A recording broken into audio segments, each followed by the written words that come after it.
자, 그래서 하나, 둘, 몇 명 하냐. 아, 내가 지금 갑자기 뭐, 일이 있어가지고 하나, 둘, 셋, 넷, 다섯, 여섯, 일곱, 여덟, 아홉, 열, 11분. 자, 그래서 저번 시간에 공정관리 관련돼서 조금 앞에 조금 하고 좀 알았어요. 그래서 오늘은 이제 공정관리와 공정관리, 품질관리 관련된 내용을 조금 자세하게 살펴보도록 할게요. 자, 그래서 저번 시간에 여기까지 했었죠. 그래서 뭐 시간과 뭐 비용 다 기억나나요? 그럼 내용 읽어보면은 무슨 말인지 알겠어요? 어렵다는 얘기지. 공정관리가 한번 읽어보면 한번 개념 봅시다. 개념. 뭐 사실은 다 중간중간에 중요한 단어들이 다 숨겨져 있어요. 그래서 그 의미를 여러분들이 지금 얘기하면은 뭐 한번 듣고 지나가는 내용이지만 나중에 다 배우고 나서 돌이켜보면 아, 이게 그런 의미로 담겨져 있구나라고 하는 거를 좀 이해가 됐으면 좋겠어요. 자, 그래서 자, 공정관리 개념부터 저번 주에 잊어버렸을 테니까 자, 설명하면 공정관리가 하는 거는 우리 3대 관리 중에서 품질, 그 다음에 품질은 어차피 기본이고 품질, 그 다음에 시간, 그러니까 품질관리, 공정관리, 원가관리 3개가 3대 관리 목표였잖아요. 거기다가 포함되는 게 환경이랑 그 다음에 뭐였었죠? 환경하고 안전 5개가 있었죠. 그래서 품질, 공정, 원가관리 이 3가지 중에서 공정관리에 해당되는 거예요. 그러면은 우리가 가장 중요한 게 뭐 일단 품질이 기본이고 그러면은 원가관리랑 공정관리인데 원가관리가 쉽게 된다고 했나요? 원가관리가 쉽게 안 된다고 그랬잖아요. 왜 그러냐면은 인건비를 깎을 수도 없고 뭐 자재값을 뭐 어떻게 깎아서 가져올 수가 없는 거죠. 그거는 이제 상도에 어긋나는 거. 그래서 우리가 금액을 원가관리 하려면 어떻게 한다고 그랬어요? 경비해서 공동 구매한다든지 아니면 뭐 미리 뭐 연간 단위로 구매한다든지 그래서 아니면은 뭐 운송비에서 조금 이렇게 뭐 들어갔다 와가지고 묶어가지고 몇 개의 공정을 묶어가지고 하면은 뭐 운송비라든가 경비 같은 걸 아낄 수 있죠. 그래서 원가 관리는 이제 그런 식으로 하게 되는데 근데 사실은 그런 원가 관리 말고 우리가 시간을 관리한다는 거, 우리가 공정을 관리한다는 게 그 어떻게 보면 원가를 관리하는 거예요. 공정을 왜 그러냐면 그게 이해가 안 될 수 있는데 시간을 관리하는 게 곧 비용을 관리하는 거다라고 하는 거가 이제 뒤에 여러분들이 이제 아, 왜 시간 관리하는 게 비용을 관리하는구나 하는 거를 좀 이해가 됐으면 좋을 것 같고 첫 번째 그래서 그거다. 그래서 뭐 공정관리 개념은 예측하고 관리하고 하는 거고 그래서 속도를 조절하는 거. 나머지 뭐 외주 계획이나 뭐 인원책 이런 것들은 사실 공정관리에서는 꼭 크게 의미는 없지만 참고는 하지만 고려는 하지만 그게 직접적으로 와닿는 건 아니에요. 그래서 그런 상황 보면은 아까 했던 것처럼 품질, 속도, 가격을 우리가 중점 관리하는 거죠. 속도를 관리하는 게 바로 우리가 공정관리다라고 보면 되고, 뭐 고려하는 거죠. 당연히 뭐 자재 너무 있는 거 고려하고, 공사의 기간 때문에, 공사 속도 때문에 그런 거예요. 필요한 때 필요한 만큼? 이게 무슨 말이에요? 필요한 때 필요한 만큼이라고 하는 거는, 너무 갑자기 막 자재가 뭐, 너무 공사가 서두른다고 해가지고, 자재를 한꺼번에 막 초반에 막 집어넣는다고 해가지고, 좋을 거 없다. 중요한 거는, 그때 필요한 거, 오늘하고 내일 필요한 양은 인원이랑 자재를 쌓아놓고, 왜냐면 너무 많이 쌓아놓으면은 뭐 그거를 창고도 필요하고 또 작업하는데도 여러 가지 곤란한 점이 있고 하니까.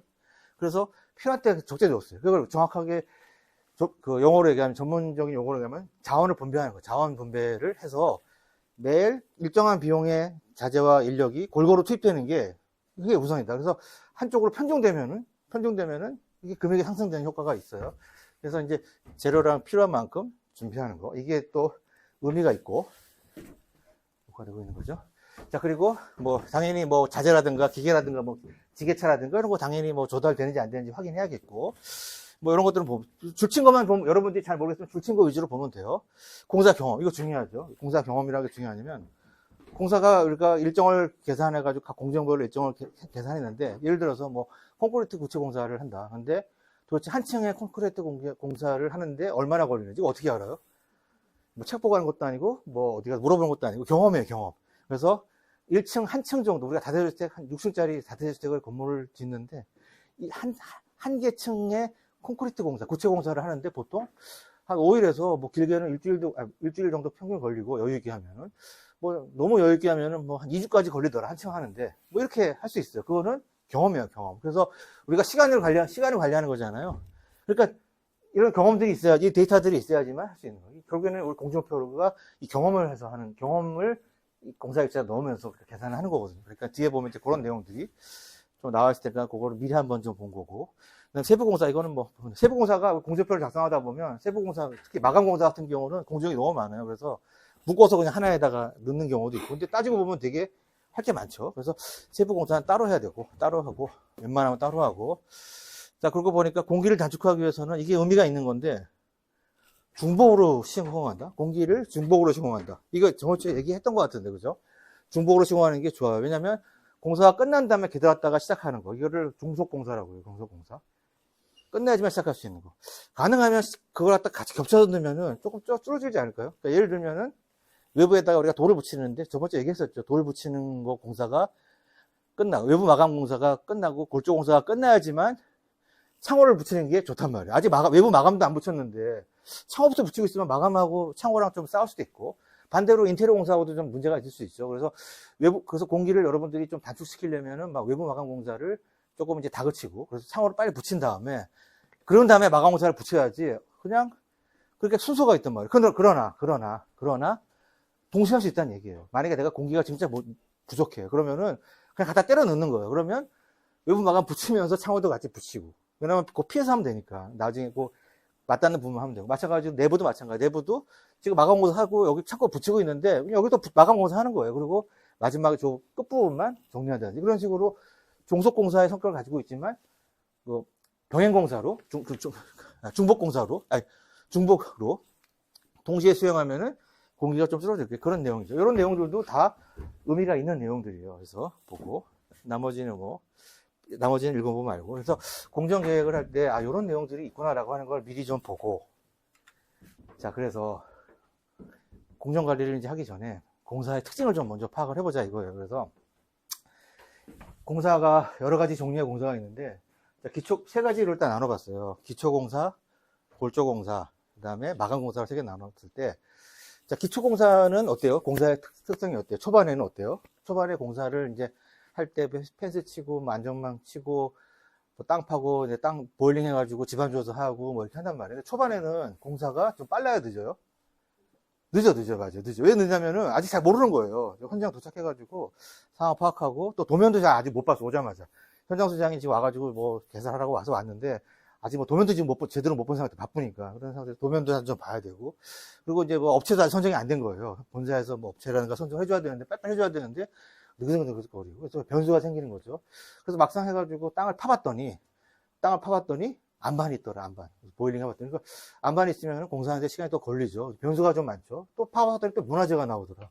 이건 문제가 큰 거죠. 또 팠더니 막 가스관이 막 나와가지고 피해서 하고, 또 뭐 주변에 민원 들어오고 막 이렇게 해서 공사가 아직 세팅이 아직 시작도 전에 뭔가 뭐 상하돼서 막 많아가지고 이런 것들을 막 해결하느라고 시간이 많이 걸려요. 그래서 초기 공사, 기초 공사 할 때는 일단 지연되기 쉽다는 거예요, 공사가. 그래서 어떻게 하냐면 공기를 좀 여유있게 잡아야 돼요, 여유있게. 그래서 그런 특징을 가지고 있고. 그러다가 이제 딱 됐어요. 이제 세팅이 돼가지고 기초 공사가 끝나고, 이제 골조를 세워가지고 이제 한 7층까지 세워야 돼요. 그때부터는 이제 1층 세우고 2층 세우고 3층 세우는 건데 계속 반복되는 공사예요. 그리고 공정은 단순하잖아요. 그냥 골조만 하면 돼요. 그래서 철근이랑 거푸집이랑 타설만 하면 되고, 각각 설비. 딱 4개 공정밖에 없어요. 정확하게 얘기하면 한 2공정이에요. 구체공사랑 설비공사. 설비는 뭐 매일 와서 한두 명만 오면 되는 상황이고. 그러니까 공정도 단순하고, 그리고 계속 반복되는 일이에요. 그러니까 어떻게 사람을 많이 투입하고 자재를 많이 투입하면 빨리 올라간다네. 그렇다고 해가지고 뭐 한 층을 올리는데 최소 뭐 5일 정도 걸리는데 뭐 이틀 만에 할 수는 없겠죠. 왜냐면 양생하고 기다리고 해야 되니까. 그래서 어쨌든 최소 줄일 수는 없지만, 그래도 공사를 인원을 많이 투입하면 최소 5일 안에 한 층을 끝낼 수 있다는 거예요. 그래서 잘하니까 뭐 한 20일, 한 달이면은 뭐 7층까지 올릴 수 있을 것 같아요. 그 자원을 많이 투입하면. 자, 그래요. 그래서 중반에 있는 골조공사 같은 경우는 반복 작업이 많고 공정자재가 적기 때문에 자원을 많이 투입하면 투입할수록 속도가 빨라진다는 거죠. 그럼 여러분 공사를 만약에 줄이려고 한다면 이 초기 단계에서는 못 줄이지만 중기 단계에서는 줄일 수 있다는 거고. 또 마감공사는 어때요? 마감공사는 업체가 뭐 엄청 많이 들어요. 도장, 뭐 가구, 뭐 조적에다가 미장에다가 여기 뭐 경량에다가 천장에다가 지금 배선하고 전기 오고 뭐 하루에 한 최소 6개 이상 막 업체가 와가지고 막 뒤집어보고 한단 말이야. 정신도 없어요. 그러면 뭐 어떻게 해야 돼? 그냥 알아서 하라고 한단 말이에요. 알아서 그냥 서로 협의해서 하세요. 나 찾지 말고 막 이런 식으로 한단 말이에요. 그래서 공정관계가 많으니까 복잡해요. 그러니까 공기를 너무 촉박하게 계획할 때 촉박하게 잡아놓으면 나중에 문제가 생길 수 있으니까 조금 여유있게 잡아놓는. 그래서 초반이랑 중반에는 좀 여유있게 잡아놓고 중간에는 그냥 자원을 엄청나게 때려 넣어가지고 빨리빨리 진행하는 거예요. 할 수 있는 것만큼은. 그게 이제 공사를 이제 보통 하는 그 특징, 공사의 특징이에요. 속도에 대한 특징. 지금 얘기한 거를 그래프로 한번 해보니까, 그래프로 만들어 보니까, 자, X축이 1층, Y축이 기성고. 기성고라고 게 뭐죠? 기성고 했었죠? 들어간 비용이에요. 들어간 비용. 내가 공사를 현장에 딱 와서 봤어요. 와서 봤는데, 뭐 지금 열심히 일하고 있는 것 같은데, 공사가 얼마만큼 진행됐는지, 이거를 파악하고 싶은데, 막 물어봐요. 작업자한테. 얼마큼 진행됐나요? 뭐, 얘기하는데, 무슨, 기억이, 뭐, 어떻게 할지 모르겠어. 그럴 때 우리가 알 수 있는 방법은, 투입된 인원하고 들어간 자재량을, 전체 자재량에서 몇 퍼센트가 들어갔냐를 보면, 공사의 진행 정도를 알 수가 있어요. 그래서 초반에는 그냥 늦게 들어가는 거 아니에요. 자재량. 인원도 몇 명 안 들어와서 뭐 조사하고 하는 거니까. 보일링하고. 자, 이게 일정이고 기성거라고 보면, 초반에 6개월이라고 봅시다. 6개월. 한 달째, 첫 번째 달에 이만큼 올라온 거야. 얼마 안 썼어요. 첫째 달에는 조금 썼어. 둘째 달 정도 되니까 조금 쓰기 시작하고, 한 2개월 정도부터 이 정도 쓰죠. 2개월에서 6개월 사이에는 이만큼 쓰는 거예요. 이게 그래프가 뭐냐면, 초반에는 일정에 따라서 기성이, 공사 진행이 느리다는 거예요. 느리다가 중반에 올라오면은 갑자기 급하게 올라가는 거예요. 기간은 짧은데 굉장히 많이 올라가잖아요. 급하게 올라가고, 마지막 가면 어떻게, 마지막 가면은 기간은 긴데, 짧은 기간에 비해서 가파르지가 않고 만만한 거예요. 그러니까 투입량이 얼마 안 되는 거예요. 복잡하지만 실제 작업 투입량은 얼마 안 되는 거예요. 인건비라든가 인력이라든가. 그래서 공사에 지금 요에 대한 내용을 일정과 들어가는 자재 기성으로 그래프를 풀었더니 대체적으로 S자가 되더라. 근데 가장 이상적인 건 뭐예요? 가장 이상적인 거는 요 일자예요. 이렇게 45도. 당연한 거죠. 1개월에 요만큼 들어가고 2개월에 요만큼. 이게 수직으로 이렇게 가는 게 가장 이상적인 거지만 그렇게 안 된다는 거죠. 왜냐하면 이렇게 S자로 가는 게 우리 공사의 성격이랑 맞다는 거예요. 그래서 이게 결국은 뭐예요? 이게 지금 이거 S자 곡선이 우리 사선식 공정표. 뒤에 보면은 뭐 바차트랑 사선식 공정표, 네트 공정표가 있는데 지금 사선식 공정표 뒤에 있는 걸 지금 미리 설명하고 있는 거예요. 자, 그래서 그러면 생각해 봅시다. 첫째 달에 자재 투입량이 어마어마해요. 이건 안 되는 거예요. 이렇게 하면은 공사가 뭐가 문제가 있는 거고. 반대로 둘째 달이 됐는데도 자재 투입이 얼마 안 됐어요. 이만큼밖에 자재 투입이 안 됐어요. 이것도 문제가 있는 거죠. 그랬더니 한 B 정도, B 애들 한 반 정도 됐는데 자재가 어느 정도 썼어요. 뭐 이런 거는 B는 그래도 그냥 괜찮은 것 같아요. 근데 조금 빨리 하는 게 좋을 것 같아요. D는 아슬아슬하죠. D 같은 경우는 지금 요 정도인데, 이 정도까지 자재를 더 써야 되는데 못 쓰고 있다는 거는 공사가 늦춰지고 있다는 거예요. 여기 있으면 빨라지고 늦춰지고 있다. 이런 의미인데, 그래서 대체적으로 봤더니 요 점선 안에, 원래 사람들은 기본적으로 좀 빨리 진행하려고, 현장을. 빨리 진행하고 싶은데 늦어지는 거거든요. 요렇게. 그리고 요 안에 좀 널널하게 갔다가 빨리 하고. 그래서 요 안에만, 좀 점선 안에만 들어오면은 그래도 적절한 수준에서 공기를 맞출 수가 있다라고 하는 게 맞출 수 있다는 거죠. 그래서 요거 뭐처럼 생겼어요? 바나나 곡선이라고 바나나 곡선이라고 해요. 바나나. 요 안에 들어와서 일정과 기성을, 시간에 대한 기성을 확인해 봤더니 요 바나나 곡 안에 들어오더라라고 하면은 그냥 넘어가는 거예요. 단지 이제 사선식 공정표는 이제 뭔가 문제가 있으면 빨리 공사를 해야겠다. 이런 것들을 이제 확인을 할 수가 있는 거죠. 그런 게 이제 사선식 공정표가 이런 느낌이고, 요거를 조금 더 나아가면 이런 식으로 되는데, 기본적으로 45도가 일반적인 건데, 이거는 엄청 현장에서 다그치겠다는 뜻이에요. 현장 소장이 성격이 급해서 빨리 하려고 하는 스타일이고, 현장 소장이 잘 몰라요. 천천히 하고 있는 거고, 이거는 뭐예요?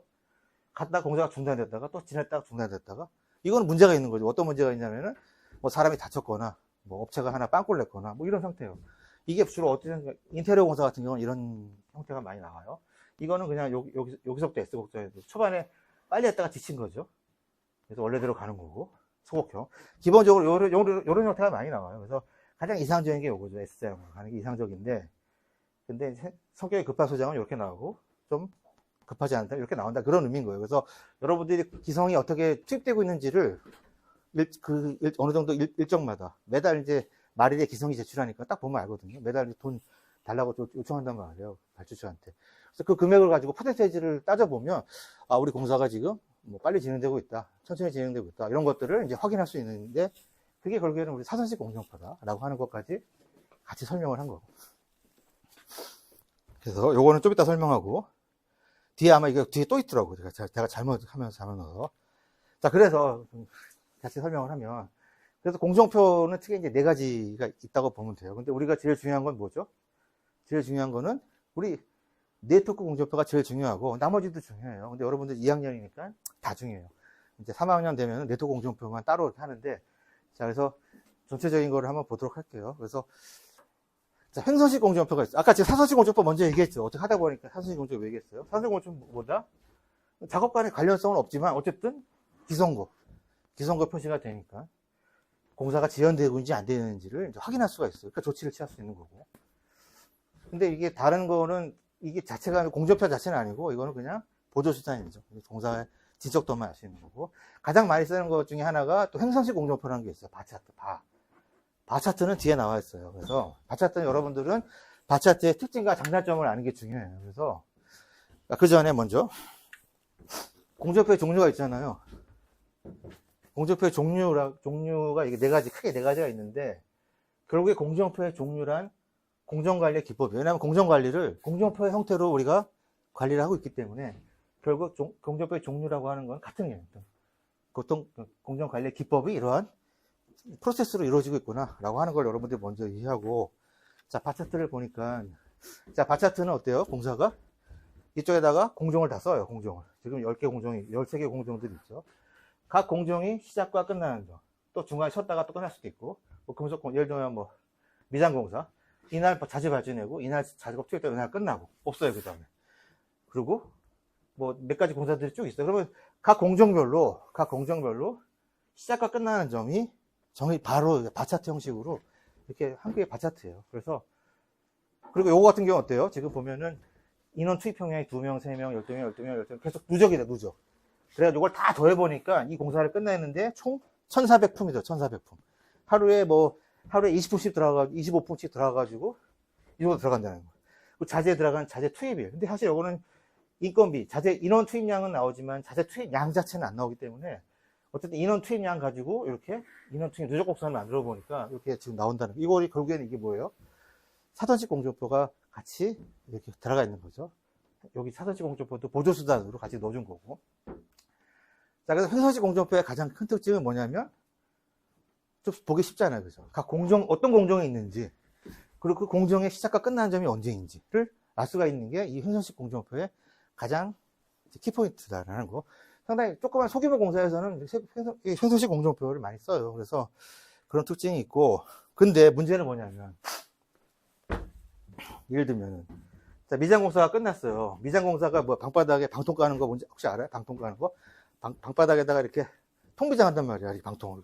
이게 기포 고리를 뿌려가지고. 방통할 때는 어때요? 다른 작업 못 해요. 작업들. 아니면 뭐 층별로 하면 상관없죠. 1층 방통할 때 2층에 작업하고, 3층 방통할 때 뭐 내려와서 반작업. 이런 식으로 할 수 있어요. 그래서 여기 보면 방통 작업이 이렇게 있는데, 뭐 예를 들면 방바닥 통비장 작업이 있는데, 같이 해요, 지금. 벽체도. 이게 무슨 말이야? 이거 할 수 있게 못 하잖아요. 근데 현장 수장은 알아요. 현장 수장은, 이렇게 뭐 할 때 좀 앞으로 빠지고 할 줄 아는데, 처음 본 사람은 이게 가능한가요? 물어볼 수 있다는 거죠. 즉, 다시 말해서, 지금 이 미장공사랑 경량공사의 연관관계가 조금 불명확해요. 그러니까 아는 사람은 아는데, 처음 본 사람은 이제 의문점을 가질 수 있는 거예요. 그래서 공사에 서로 종속관계랑 이런 서로 관계가 불명확하다라고 하는 게 바차트의 가장 큰 단점이긴 한데, 그래도 뭐 이거는 알 수는 있죠. 이 공사를 진행한 사람 입장에서는 알 수 있죠. 그래서, 자, 횡선식 공정표의 장단점이 중요하다. 아까 그거죠. 바차트 그래프 나타낸다. 일목요연하고, 보기 쉽고, 딱 봐서 뭐, 일목요연하니까 판단도 용이하고, 그래서 초보자가 봐도 금방 이해할 수 있는 게 장점이라고 한다면, 가장 큰 단점은 뭐죠? 아까 얘기한 것처럼, 서로 상호관계, 그 공정의 상호관계의 연결성이 끝나고 시작하는 건지 같이 시작하는 건지 도대체 이거를 알 수가 없다는 거예요. 그래서 그래프 상으로 놓고만 보면 알 수가 없어요. 현장 작업반장님 얘기를 들어봐야지 아는 거예요. 그죠? 아주 그런 특징이 있고. 그래서 뭐 진척도 같은 거를 이제 개괄적으로 판단한다. 이런 거. 진척도 같은 경우도 이렇게 끝나는 점, 시작하는 점을 알기 힘들죠. 그래서 길이만 가지고 아는 게, 길이만 가지고 개괄적으로 판단하는 게 단점이다. 장단점이. 이번 좀 애매하네, 그죠? 어쨌든, 상호관계 순서를 잘 파악하기 어렵다. 라고 하는 현상식 공정표의 특징. 그래서 간트 차트라는 것도 있는데, 간트 차트는 뭐 나중에 설명하고. 자, 현상식 공정표, 이거 공정표 이거 있죠. 지금 네트워크 공정표 하기 전에, 그거를 보완한 게 네트워크 공정표인데, 일단 그 전에 열기식 공정표는 뭐냐면, 여러분들 그냥 적은 거예요. 열기한다는 열기. 나열한다는 거죠. 위에다가 그냥 노트에서 적는 거예요. 미장공사, 며칠 시작해가지고 며칠이 끝나고, 작업자, 하루에 2명씩, 3일 동안 2명씩 들어오고, 자재량은 언제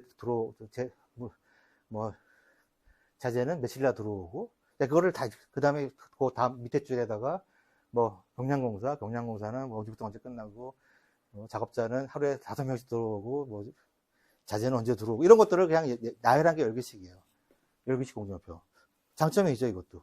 딱 그 공정이 자재 투입량이라든가, 들어오는 인력이라든가, 이런 것들이 조금 그냥 알기 쉬워요. 그래서 딱 보면서, 약간 그거를 좀 표현할 수 있어요. 그래서 보통 열기식 공정표는 같이 보조수단으로 같이 쓰는 게 그런 특징이 있다라고 하는 거. 다 알겠죠?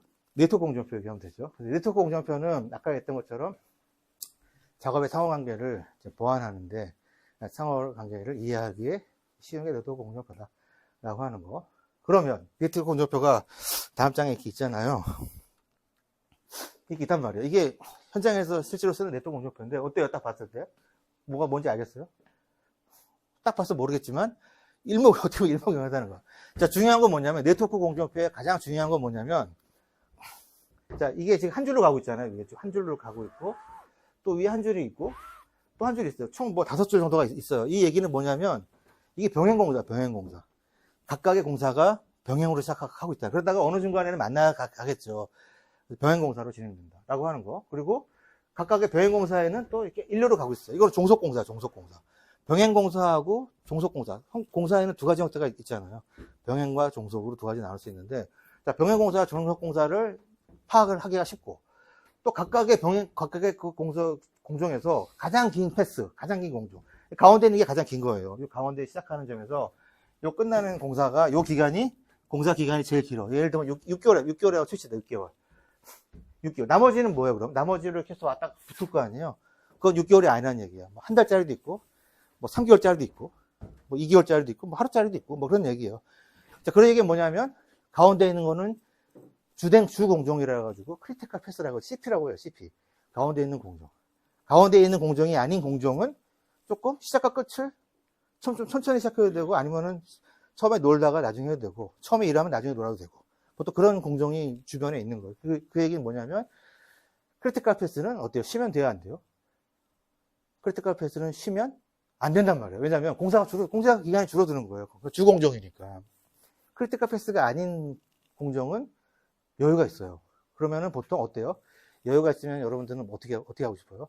공사를 먼저 하고 나중에 쉴래요? 아니면 먼저 쉬고 나중에 공사해요? 아니면 쉬고 하다가 나중에 쉬고, 중간에 일하고 나중에 쉬고. 어떻게 하고 싶어요? 여러분들은? 어떻게 하는 게 가장 좋은 것 같아요? 먼저 빨리 하고. 그쵸. 아무튼, 답은 없는 건데. 내가 얘기하면 그냥 모아놨까봐. 답 없다고 얘기하는 건데. 일단, 성격이 급하기, 우리나라 성격 급하기 때문에 다 때려 넣는 그런 관점에서 얘기한 거고. 일단은, 이론적으로 보면, 실제로는 그렇게 한단 말이에요, 실제로는. 근데, 이론적으로 보면, 처음에 다 스타트 해가지고, 동시에 출발하면 어때요? 막 스케이트 선수하다가 넘어지고 막 이러잖아요. 그러니까, 마찬가지예요. 처음에 작업자가 한 번에 몰려있으면 서로 막 싸워. 그래서 일단 먼저 차지하는 게 임자지만 그래도 이론적으로 보면 나중에 하는 게, 왜냐면 초반에 너무 몰려있는 거예요. 자재랑 자원이 몰려있죠. 아까 뭐라고 했어요? 자원을 분배하라고 했잖아요. 분배. 그리고 초반에 진짜 신경 많이 쓰니까. 그래서 자원을 분배하는 입장에서는 그거는 왔다 갔다 해요. 사실은 이거는 하기 나름이에요. 그게 공정 관리하는 거예요. 너 언제 나오지 나오는서를 여러분들이 이렇게 테트리스 하듯이 분배를 해줘야 되는데, 기본적으로 원래 보니까 조금 나중에 나오는 게, 그래도 평균적으로 나중에 나오는 게 더 좋더라라고 하는 게, 이제 그게 이제 약간 그 가정 안고 가고. 뭐 얘기하다가. 그래서 아무튼 그렇다. 그래서 CP를 판단할 수 있고, 메인, 주공정을 판단할 수 있고. 그럼 여러분들은 뭐를 관리해야 돼요? 여유가 있는 공장에 가가지고, 계속 재촉해야 돼? 아니면은 주공정 가가지고, 주공정만 관리하면 되는 거야. 여러분들은 딴 데 가서 그냥, 하고 주공정에 가가지고만, 뭐 작업자 몇 명 나왔냐, 오늘. 막 물어보고, 막 이런 식으로 해줘야 되는 거예요. 자, 그게 기본적으로 네트워크 공정표의 가장 큰 장점이다 하는 거예요. 그래서 네트워크 공정표를 보면, 그래서 장단점을 보면,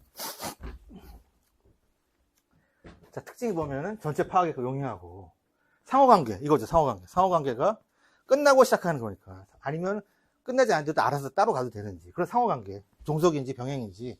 종속이면 순서가 명확한 거죠. 그러니까 그 문제점이 이제 보여서 계획 단계 할 때도 이제 계획 수정할 수 있고, 진척사항이 누구에게나 쉽게 좀 어려워 보이지만 이것만큼 나머지로 알려면 진짜 복잡해요. 만약에 바차트로 이걸 다 파악하려고 그러면 공사의 성격이랑 뭐 선정상 다른 반장이 전화해가지고 물어보고 막 그럴 필요가 없다는 거죠. 진척사항이 누구한테나 쉽게 알려주고, 그 장점은 쉽고 계산기도 두들겨가지고, 이거는 나중에 좀 뒤에 설명할 거예요. 계속 더해서 나가면 작업 일수를 정할 수 있고. 특징은 이거죠. 여유시간 관리가 편한 거죠. 여유시간이 있는 공정을 아까 했던 것처럼 빨리 해도 되고 조금 천천히 해도 되고, 그거를 여러분들이 관리를 하는 거예요. 관리를. 그래서 요거를 자원분배라고 하고, 요거는 자원분배를 왜냐면 이거 여러분들한테 이거 자원분배하는 거 있어요. 근데 요거는 사망할 때 가가지고 할 거고. 그래서 여기도 주공정상이 있으니까 중점관리, 그것만 관리하면 된다. 공정의 편. 단점이 뭐예요? 단점이 또 어렵잖아요. 여러분들 저거 작성하려면은 머리 빠지는 거죠. 작성 시간 많이 걸리고, 또 아까 했던 것처럼 뭐 인테리어 공사 같은 경우는 너무 세분화되어 있으니까 이제 그런 것들 한계도 있고. 그리고 만약에 내가 이거를 공기 단축하려고 좀 줄여요. 그러면 하나만 줄인 게 아니라 모든 공기 다 연동이 있기 때문에 다 줄여야 돼요. 조금씩 하나만 CP가 바뀌면 다른 것들도 같이 바뀔 확률이 많아요. 그래서 다른 것들이 바뀌는지 아닌지 확인해야 되고, 이런 게 그래서 수정하기 어렵다라고 하는 거가 있고, 그렇다. 그래서 우리가 네트워크 공정표를 CPM이라고 하잖아요. CPM 방식이라고 하는데, 크리티컬 패스 주공정 방법이라는 거예요. 주공정을 확인하라. 포트 방식은 뒤에 설명을 하고, 똑같은 거예요. 포트랑 CPM이랑 포트랑은 뭐 같은 건데, 그 차이점은 뒤에서 설명을 하고. 그래서 공정표를 작성하는 순서, 여기 아마 앞에 있었던 걸 내가 미리 보고 뒤에서 보자고 한 게, 요거 표가 요거였어요. 아니, 이게 앞에 아마 여러분들은 요게 나올 거예요. 넘겨보면 요게 나오죠. 자, 그래서 공정표를 작성하는 순서가 어떻게 되냐. 여러분들 공정표 저거 지금 처음 접한 거잖아요. 그래서 개념을 잡는 게 중요해서. 그래서 공정표는 먼저 작업을 분해하는 거, 분해. 작업을. 무슨 작업이 있는지. 뭐 기초 작업이 있으면 기초 작업도 뭐 터파기가 있고, 그 다음에 흙마기가 있고, 그 다음에 이제 뭐 땅 파서 한번 지방조사 해야 되고, 몇 가지가 작업이 있어요. 일단은 기초공사 안에서도 몇 가지로 다 작업을 분해해보고.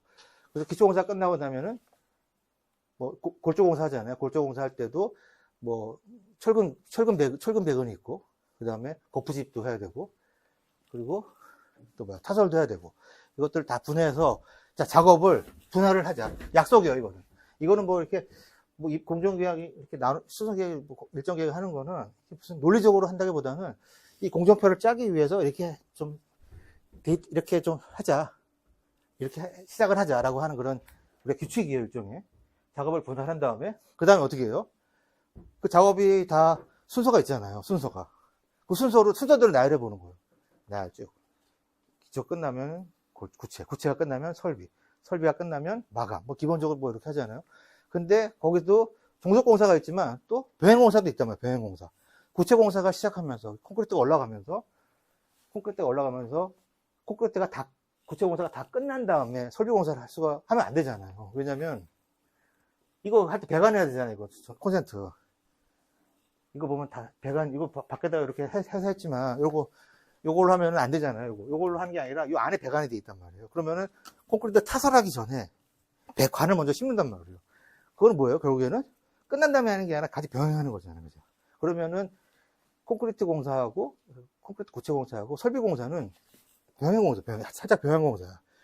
콘크리트 공사할 때 작업자가 워낙 많이 달라붙어서 그런 거고, 배관공사는 한 2명, 3명만 나와도 돼요. 그래서 어쨌든 간에 그거를 순서를 결정하는 거예요. 종속인지 병행공사인지 그런 걸 해서 공정표를 짭니다. 그 공정표가 아까 봤던 이런 공정표, 이런 공정. 아유, 이거 어디 갔어? 복잡한 건 이런 공정표고, 간단한 거는 뭐 이 정도 공정표라고 보면 돼요. 병행공사 와서 지나가고, 뭐 이렇게 보면 되고.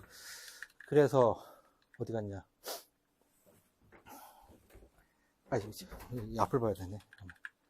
그죠? 그래서 하고, 그래서 공정표를 작성하고. 그래서 여러분들은 공정표를 작성하는 거가, 이게 여러분들 참고로 얘기하면 여러분들 기사시험 볼 때, 기사시험 만약에 본다고 한다면 실기에 저게 나와요. 근데 옛날에는 공정표를 작성하는 문제가 나왔어요. 실제로. 그래서 배점이 굉장히 컸어요. 그게 뭐 30점 정도, 20점, 30점 됐는데 100점 만점에.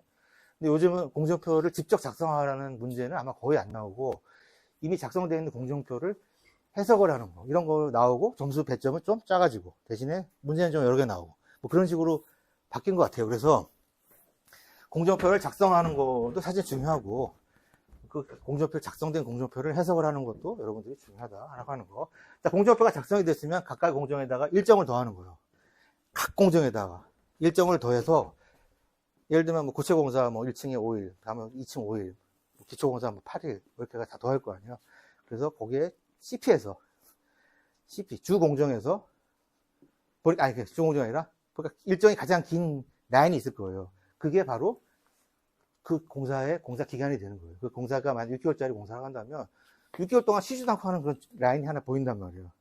그게 바로 공사다. 그래서 각각의 일정마다 시간을 산정을 하고 그걸 다 더했더니 전체 공사 기간이 나오더라. 그래서 공사 기간을 계산해 봤더니 6개월 동안 해야 될 공사인데 보니까 공정표 작성해 보니까 7개월짜리 공정표가 나온 거예요. 그럼 어떻게 해요? 지금 6개월짜리 공정표가 공정표 다시 짜야죠. 다시 좀 조정해야죠. 그래서 조금 자원을 좀 많이 투입한다 해가지고 어디 공사 부분에서 공기를 좀 줄여서 어찌어찌 했든 간에 6개월짜리 공사로 만들어야 되는 거죠. 어쨌든 간에. 그게 중요한 거예요. 그래서 그 초반에 우리가 그 공정 계획을 잡는 게 이제 그렇게 기간을 잡는 거예요. 그래서 일정을 조정한 다음에 최종 검토가 다 끝나면 뭐예요? 이제 공정표가 작성이 된 거예요. 그러면 이건 뭐예요? 이제 공사 시작하면 돼요. 아직 공사 시작 안 한 거예요, 지금. 공정표 작성한 다음에 공사를 시작을 하고, 그리고 그 다음에 뭐 해야 돼요?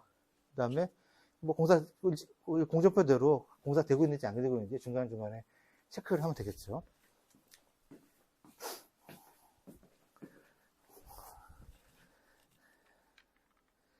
그래서 여기까지 봤고,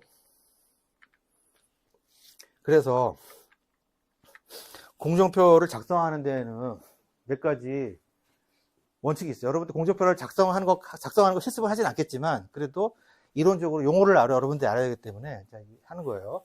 자, 쉽게 가면 공정표가 맨 마지막으로 된 공정표가 우리 수준에서 할 수 있는 게 요 정도가 이제 우리 수준에서 할 수 있는 네트워크 공정표라고 일단 먼저 눈으로 보고, 자, 그리고 저거를 짜는데 기본 원칙을, 기본 규칙을 만들었더라 라고 하는 거. 그래서 이벤트랑 액티비티 더미가 있는데, 이벤트라고 하는 건 뭐냐면은 이벤트, 뭐 노드, 결절점 다 같은 말이에요. 동그라미. 일단 동그라미가 있는 거예요. 동그라미는 그걸 이벤트라고 한다. 그래서 이거죠, 이거. 이건 작업이 아니에요. 그냥 동그라미예요. 동그라미고 시작과 끝을 얘기하는 거예요. 시작과 끝을 동그라미로 하고 시작과 끝에다가 화살표를 지어서 그게 액티비티 활동. 그게 공사야. 이벤트하고 이벤트 사이에 화살표 공사는 한 개만. 각각의 원과 원회사는 이게 하나만, 두 개가 될 수가 없어. 하나만 하기로 약속한 거예요. 논리적으로는 뭐 두 개 할 수 있죠. 할 수 있지만, 일단 우리 약속을 이렇게 하는 거야. 약속은 이 점과 점 사이에 동그라미에 화살표 하나만 넣자. 라고 하는 거. 그래서 액티비티라고 하는 건 화살표를 얘기하는 거고, 작업표를 얘기해요. 작업. 각각의 작업을 얘기하는 거예요. 자, 그래서, 그리고 여기 보면 이렇게 여기 이벤트에다가 원래 숫자를 적게 되어 있어요. 0, 1, 2 이런 식으로 여기 그냥 있는 게 아니라 숫자를 적어주는 거예요. 그리고 자, 그리고 이게 끝나야지만. 자, 그리고 보니까 근데 그 직선방으로 표시하고, 그리고 작업의 내용을 화살표 위에다가 적어줘요. A라는 작업이 있고 밑에다가는 일정을 적어줘. A라는 작업이 밑에 숫자 뭐 7일, 아직 뭐 일정은 없지만 7일, 8일 뭐 이런 숫자를 적어주는 거죠. 그 얘기예요. 위에 작업명, 밑에 소요일수를 적는다. 화살표로 진행한다. 그래서 여러분들은 뭐 공정표를 작성하는 게 중요한 게 아니라 용어를 이해하는 게 중요한 거니까 덤이라는 게 나와요. 덤이. 화살표 중에서 점선으로 된 화살표가 있더라. 그거를 덤이라고 해요. 덤이. 덤이가 우리가 뭐 명목상 작업 뭐 어쩌고저쩌고 하는데 더 우리나라 말이 더 어렵고 덤이라는 게 영어 단어로 덤이가 뭐예요? 가짜잖아요. 가짜. 마네킹이라든지 또는 뭐 무슨 비행기 같은 거 덤이 탱크 같은 것도 가짜 탱크 만들어 놓고 뭐 이런 거를 덤이라고 하잖아요. 가짜. 실제로 존재하지 않는 건데 아무튼 필요한 거. 그게 덤이라고 보면 생각하면 되고. 자, 그래서 아까 뭐라고 했어요? 노드와 노드 사이에 작업은 하나만 있어야 된다. 이게 두 개잖아요. 그럼 이거는 이렇게 안 하기로 했다는 거죠. 계산할 때 이게 안 되기 때문에 그런 거예요. 그럴 때 어떻게 바꿔야 되냐면은, 노드와 노드 사이에 화살표 하나만 이렇게 해주는, 이렇게 하나만 있고, 이것도 하나만 있잖아요. 여기다가, 이벤트를 하나 더 넣자 이거예요. 넣고, 대신 점선으로 하나 만들어 놓자. 이렇게 해야 될 상황이라면은, 이렇게 만들어라 하는 거예요.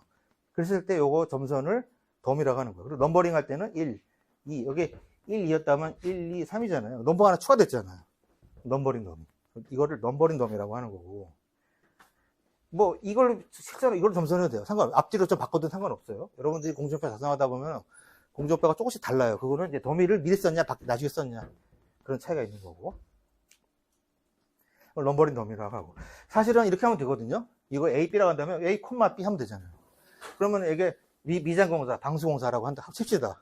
그러면 그냥 미장방수공사 하면 되잖아요. 미장방수공사. 근데 그런 거예요. 그런 거. 그래서 공사를 내가 책임을 어떻게 하나로 질 건지 두 개로 질 건지 뭐 이런 차이예요. 그래서 사실은 A, B에서 C라고 그렇게 처음부터 그렇게 하거나 아니면 나는 굳이 미장공사나 방수공사가 오야지가 다르면 그냥 두 개로 나눌 수밖에 없는 거예요. 어쨌든. 자, 그런 내용이다. 여기 이제 아까 넘버링 더미 얘기했고, 넘버링 더미에 대해서 뭐 쓰시오. 왜 이렇게 문제가 나올 수 있는 거예요. 내가 뭐 학원에서 강의한 건 아니지만, 이 용어 자체가 중요한 거예요. 그 다음에 로지컬 더미라는 게 있는데, 로지컬 더미, 이런 경우에요. 우리가 이벤트에서 작업이 끝나야지만 시작할 수 있다고 그랬어요. 여기서, 자, 화살표가 이렇게 지나가고 있잖아요. 자, 화살표가 얘 입장에서 봤을 때는, B 입장 봅시다. B 입장에서는, 지금 요 화살표의 의미로 보면, A랑 B가 끝나야지만 B를 시작하고 싶어요. 시작을 해야 돼요, 지금 상황이. 지금 공장의 상황이 A랑 C 작업이 동시에 끝나면 B 작업을 시작할 수 있다고 표현을 하고 싶어요. 그럴 때 표현하는 게 이렇게 표현하는 거예요. 각각의 요거는 지금 없어요. 작업 없지만 화살표가 이렇게 왔다가 이렇게 가잖아요. 여기서 만나잖아요. B가 선행 작업은 B의 선행 작업, 후행 작업이죠. 후속 작업이죠. 선행 작업은 A, C가 끝나면 B 작업을 시작할 수가 있고, 요거 같은 경우 뭐예요? 요거는 A, B예요. A, C만. 화살표 방에 이렇게 돼 있잖아요. 그러니까 화살표가 이렇게 돼 있으니까 이 입장에서 봤을 때 요거 하나만 끝나면 되는 거고, 요게 끝나면 시작할 수 있는 거예요. 그 작업의 순서 때문에 작업의 뭐 종속 관계를 확인하려고 하는 게 요 지금 더미가 로지컬 더미, 로지컬. 그래서 뭐 논리적 더미 이렇게 생각하지 말고 영어로 더 한글이 더 어렵고 넘버링, 로지컬 이렇게 생각하면 돼요. 그래서 더미가 이렇게 있다고 하는 거. 가장 중요한 게 이벤트, 액티비티, 더미. 세 가지 용어 지금 받고. 그 다음에 요거는 요건 어차피 지금 여러분들이, 요것도 설명합시다. 그러면 여러분들 공정표를 작업하는데, 자, 공정표를 작성하는데 몇 가지 규칙을 정해놨어요. 자, 그게 공정표 작성하는 기본 규칙 4가지인데, 이것도 그냥 여러분들이 한번 그냥 개념적으로만 알아보면, 지금 하는 거 어렵지 않죠, 그래도? 어렵지 않죠? 자, 이렇게, 만약에 문제로 하면 이렇게 문제가 나온다는 얘기예요. 다음 중, 공정표 작성의 기본 원칙 4개 중 4개가 아닌 것은. 1번 공정 원칙, 단기 원칙, 뭐, 무슨 원칙, 연결해 봅시다. 이런 식으로 이제 문제가 나오고, 4개 자체가, 4개로 나누는 것 자체가 좀 의미가 있어요. 그래서 먼저 보면 아까 얘기했던 거 그대로예요. 작업점, 화살표하고 대응하는 결합점이 표시되어야 된다. 대응하는 결합점의 화살표가 그 작업은 하나. 그게 바로 공정의 원칙. 아까 내가 말로 설명했던 게 그냥 만약에 원칙으로 보면 공정의 원칙이죠. 약간 좀 뭐 이해하기가 어려울 수 있지만 어쨌든 뭐 이거 이해하기 어려우면 좀 외워야 돼요. 약간 이거랑 연관관계가 있는지 없는지 잘 모르겠는데 어쨌든 그 작업을 하나로 한다는 게 공정의 원칙. 이거 몰라도 사실은 이 글 자체를 알고 있어야 돼요, 사실. 그냥 단계의 원칙은 뭐냐면 이거죠. 이거 1번 설명하면 자, 여기서 AP 안 된다는 거예요. 이것도 AP, 이거 중간에 나올 수 없다는 거예요. 항상 여기서 노드에서 나와. 화살표는 노드에서 나와야 된다는 거고, 이렇게 중간에 나올 수 있고, 노드에서 나와.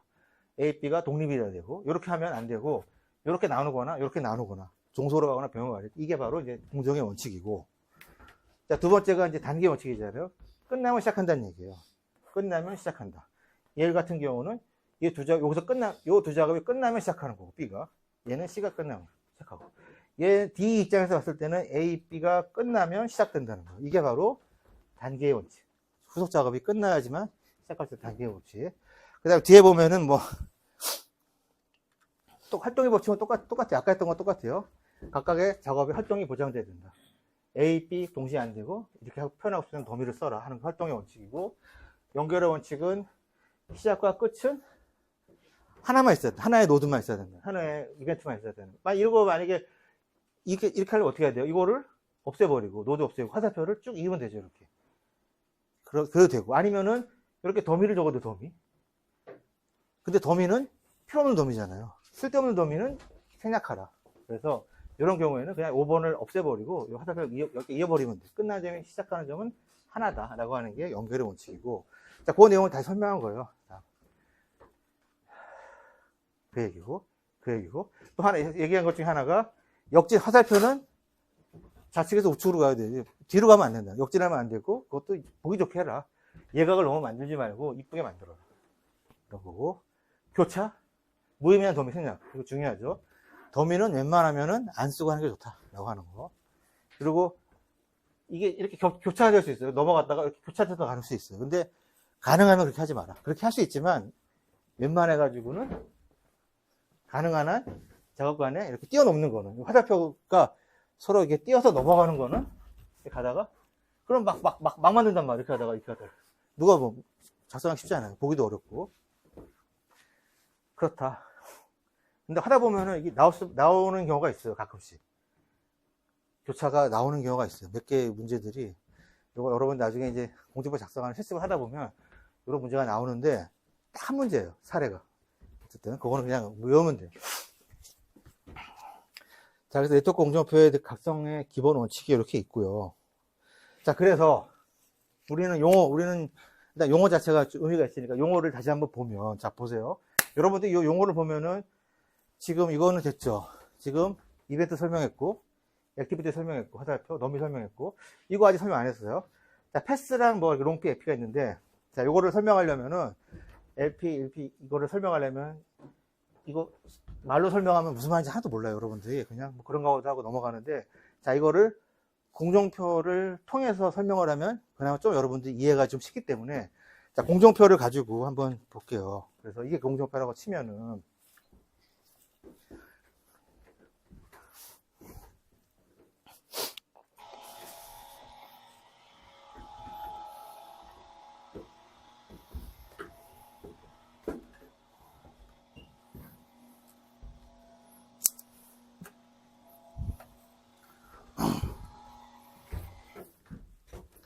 자, 지금 표 가지고 이제 여러분들은 나중에 3학년 가가지고 요 공정표를 일단 만들 줄 알아야 돼요. 근데 요거는 좀, 이거 한다면 한 하루 정도 더 시간을 더 해야 되는데, 우리가 이제 그렇게 할 수가 없어. 너무 양이 많아서 이걸 지금 할 수가 없어요. 그래서, 자, 요거는 어차피 여러분들 필기시험 기준으로 지금 우리가 수업을 하는 거니까, 요거는 공정표 작성하는 거는 일단 빼고, 자, 봅시다. 그래서. 자, 이걸로 해가지고, 요 작업자 다, A, 5일, B, 4일 해가지고, 2개.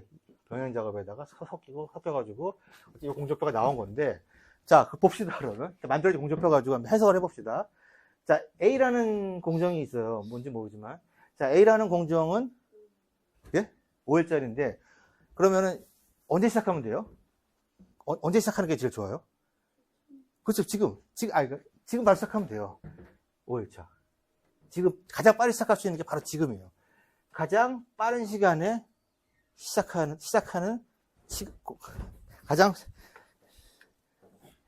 가장 빠른 개시 시각, 가장 빠른 개시 EST, earliest starting time, 가장 빠른 개시 시간이 언제예요? 지금 바로. 그럼 지금 시작을 했어요. 근데 이게 5일 걸린대요. 그럼 이게 끝나는 시간 얼마나 걸려요? 5도 하면 되죠, 5도 하면. 5일 차에 작업이 끝나는 거예요. 요것도 보면, 요것도 가장 빨리 시작할 수 있는 거는 지금 이 순간. 4일 걸리니까 4일이 지나면은 끝날 수가 있어요. 이게 뭐냐면 EST, EFT예요. 그러면 이게 요걸로 보면 이거죠. EST 가장 빠른 개시 순간. 지금 그때 시작했을 때 끝나는 시간. 가장 빨리 시작했을 때 가장 빠른 종료 시간이 가장 빨리 시작해야 끝나는 거 아니에요. 가장 빨리 끝나는 시간. 그거 더한 거죠. 자, 그게 바로 EST예요. 그러면 자, 이걸 다 더해 나가면 되죠. 자, 얘 입장 봅시다. 이거부터 볼까요? 7일. 이 D작업은 7일이 걸려요. 근데 얘는 언제 시작할 수 있어요? 요 작업이 끝나면 시작할 수 있죠. 요 작업이 끝나면 바로 시작하는 게 가장 빠른 시각이니까. 그럼 5일차에 시작하면 돼요. 5일차 시작하면 돼요. 그러면 5일차에 시작했을 때 7일 공사했으니까 더 하면 되겠죠? 그럼 10일차에 끝날 수 있어요. 자, 얘 봅시다. 얘는 두 개로 나눠지고 있잖아요. 그러면 얘는 어쨌든, 얘 보세요. 얘가 지금 핵심 포인트인데, 지금 도매가 이렇게 와가지고, 여기에는 지금 며칠차에 기다려야 돼요. 5일이 여기까지 왔단 말이에요. 4일에 왔어요. 그러면 4일차에 얘가 이 작업이 4일차에 시작을 해야 돼요? 5일차에 시작을 해야 돼요? 그렇죠. 5일차에 시작을 해야죠. 왜냐면, 이 작업이 끝날 때까지 여기서 기다려줘야 되잖아요. 그래서 얘 입장에서 봤을 때 가장 빠른 개시 시각은 5죠. 5예요.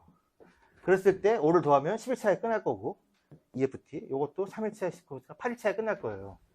자, 얘는 지금 보니까 똑같은 경우가 나오죠. 얘도 지금 노드에서 12일짜리가 하나 오고 있고, 10일짜리가 하나 오고 있어요. 그러면 얘는 언제 시작하면 돼요?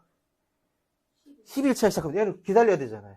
얘가 빨리 끝났다 하더라도 얘는 기다려야 돼요. 10일까지. 그러니까 얘는 여유가 있는 거야, 사실. 나중에 설명했지만, 얘가 10일차에 시작하면 되니까, C는 여유가 있는 거예요. 요거는. 지금 어딘지는 모르겠지만 왔다 갔다 하는 거예요. 자, 10일차에 시작했으니까 6일을 더하면은 여기가 18일이 되는 거고.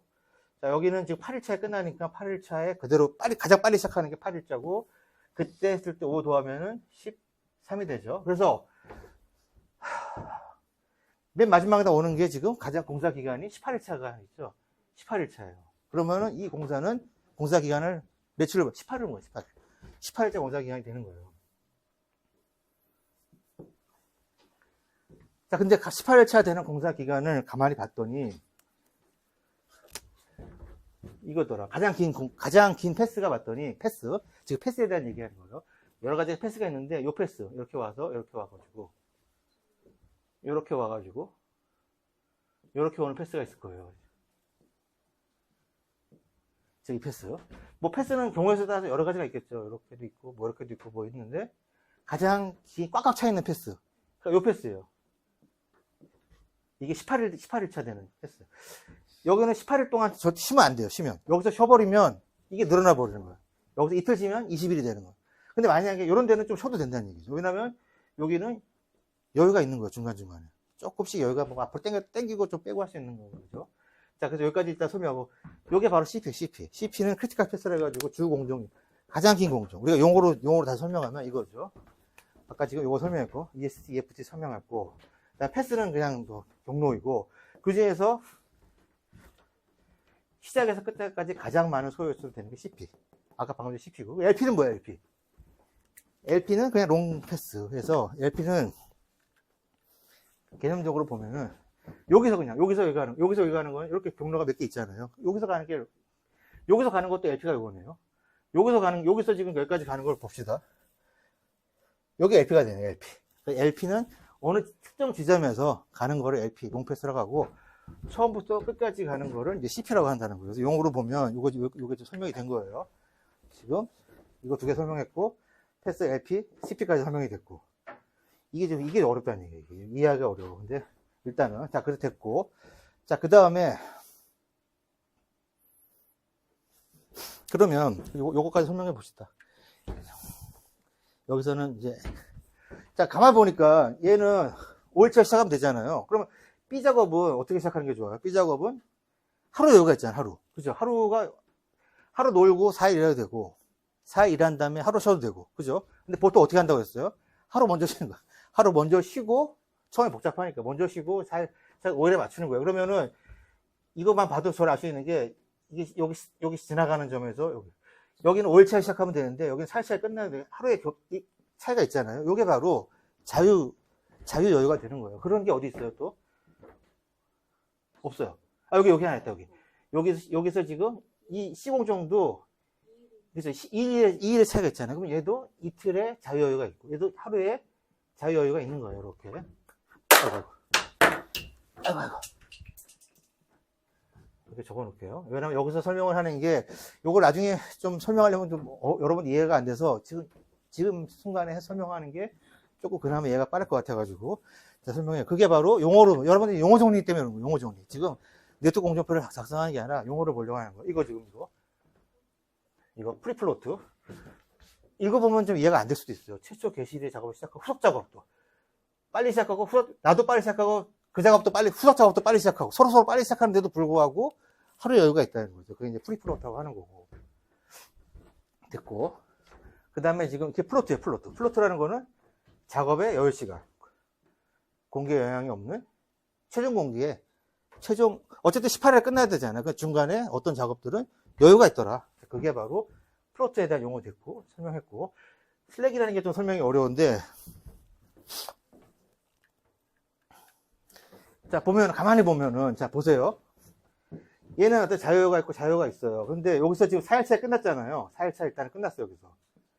여기 18일까지 가면 돼요. 근데 얘네들 보니까 공사기간이 8일이에요. 얘네들 요렇게가 지금 8일이에요, 8일. 4일차 끝났어요. 그러면, 어차피 얘 입장에서 봤을 때는 4 플러스 8 해가지고 12잖아요, 12. 근데 18일까지 끝내면 되는 거잖아요. 그러면 무슨 말이에요? 여기 6일의 여유가 있다는 거예요. 어디 있는지 모르겠지만. 어쨌든 여기에는 6일의 여유가 있어요. 6일의 여유가 있어요. 근데 실제로는 3일이라고, 그러니까 3일이라고 여기서 좀 쉬는 거예요, 여기서. 3일 일하고, 여기서 며칠 쉬냐면, 6일의 여유가 있으니까. 여기 3일 일하고, 여기서 6일을 쉬고, 5일을 일하면 어떻게 돼요? 그러면 어떻게 돼요? 3, 6, 5니까 14죠? 14 더하면 18일. 이해가 되죠? 그러니까, 여기서는 6일을 쉬었어요. 여기 6일을 쉬었어. 여기서 쉰 거예요, 여기서 기다렸다가, 여기서 쉬는 게, 이 작업의 여유가 아니라, 이 결합점의 여유인 거야, 결합점에서 6일 동안 버티고 있는 거예요. 그게 바로 슬랙이에요, 슬랙. 결합점이 가진 여유 시간. 이게 조금, 여러분들 이해하기가 어려울 수도 있어요. 작업점의 여유냐, 작업의 여유냐. 작업점의 여유냐, 작업의 여유냐. 보통 우리가 CPM 방식은 작업의 여유를 따져요. 작업점의 여유는 보통 안 따져요. 이거는 모르겠어요. 이거는 나중에 포트 방식이나 이런 데 따지는 거고, 우리가 지금 CPM 방식에서는 이 작업의 여유가 얼마였냐를 더 보는 거기 때문에, 어쨌든 저거는 그냥 듣고 잊어버려도 돼요. 어쨌든 결합점에서 생기는 여유가 슬랙이다 라고 하는 거예요. 그래서 여러분들은 물어보면 대답을 할 수 있어야 돼요. 슬랙이 뭐냐. 결합점에서 가지는 여유다라고 하는 거. 그럼 다 설명이 됐죠, 지금? 지금 요거 설명 안 된 게 요거 설명 안 돼 있고, 요거 안 돼 있고, 요거 2개 안 돼 있죠. 그죠? 요 2개를 좀 설명을 해볼게요. 이거는 이게 조금 이해하기가 좀 어려워요. 그래서, 근데 다행히도 우리가 네트워크 공정표를 하는 이유는 이렇게 용어 정리를 몰라도 현장에서 계산기 두들려가지고 다 알 수 있다는 거예요. 그래서 여러분들이 컴퓨터에 뭐 시어너니, 뭐 알고리즘 이런 거 몰라도 컴퓨터 이용해서 매일 보내면 되는 거잖아요. 그렇게 생각하면 돼요. 여러분들이 공정표를 가지고 그냥 현장에서 공사 기간이라든지 여유를 판단하면 되는 건데, 이거는 생각을 좀 하면서 써야 돼요. 근데 공정표를 작성하는 방법 중에 아까처럼 기계적으로 더하기 플러스 나가는 방법이 있고, 생각을 하면서 하는 방법이 있어요. 근데 생각을 하면서 공정표 일정을 계산하면 중간에 실수하는 거예요, 실수. 그래서 실수를 줄이기 위해서라도 어쨌든 그냥 기계적으로 푸는 게 좋은데, 자, 어쨌든 설명을 해볼게요. 가장 늦은 시간, 개시 시간, 가장 늦은 시간, 종료 시간에 대해서 설명을 해보면, 이걸 얘기하는 거예요, 결국에는. 자, 얘가 지금 18차에 모두 공사 기간이 끝난 거예요. 자, 그러면은 공사에 지장이 없다고 한다면 얘 F 작업은 18차에 끝나면 되는 거잖아요. 그치? 만약에 이게 19차에 끝나면 안 되는 거잖아요. 또 공사 기간이 늘어나고. 어쨌든 18차에 끝나는 시간이 있을 거예요. 그게 뭐냐면 바로 이거예요. 밑에 거. 가장 늦은 종료 시간. 가장 늦은 종료 시간. 얘 F 작업의 가장 늦은 종료 시각은 18일차예요. 그 18일 끝나면 돼. 18일만 끝나면 딱 공사에 지장이 없어. 전체 공사에. 그 얘기는 뭐냐면 그 18일차 끝나니까 언제 시작하면 돼요? 10일차 시작하면 되는 거잖아요. 그죠? 18일차에 끝나려면 10일차 시작하면 돼요. 그게 바로 이거죠. 가장 늦은 개시 시각. 이때 끝나면 되는데, 이때 끝나려면 이때 시작하면 되는 거예요. 자, 그거를 하고 있어. LFT, 줄여서 LFT, LST라고 하는 거죠. 그래서, 이렇게 됐고. 자, 요거 봅시다, 요거. 요것도 어떻게 되냐면, 자, 보세요. 이것도 공사에 지장이 없으려면은 18일만 끝나면 되는 거예요. 13일이지만, 18일차에 끝나면 되는 거예요, 그냥. 근데 18일차에 끝나려면 5를 빼야 되죠. 13일차에 시작하면 되는 거죠.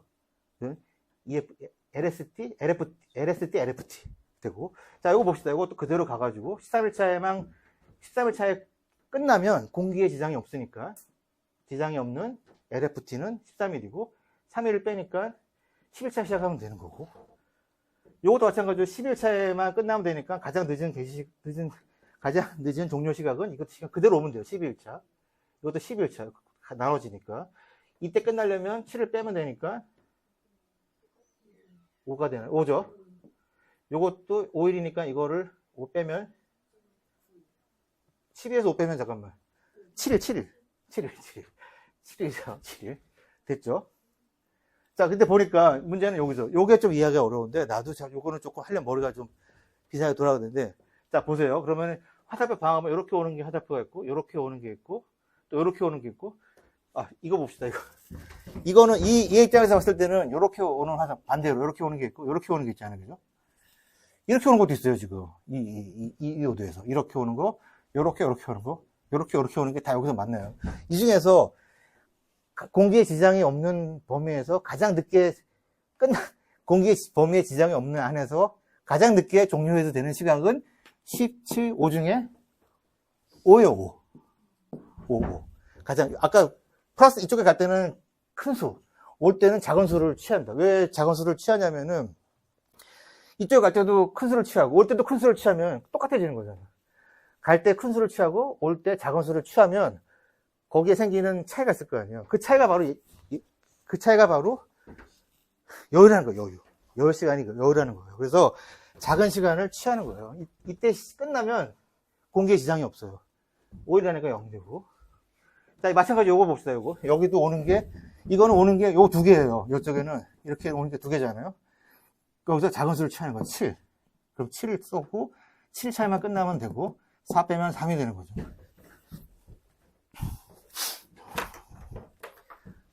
이게 이렇게 그냥 하면 되는 거예요. 이게 그래서 마지막에 적어주기만 하면 돼요. 그래서 적어주는 거는 우리가 어떻게 약속을 하냐면은 이런 형태로 약속을 해요.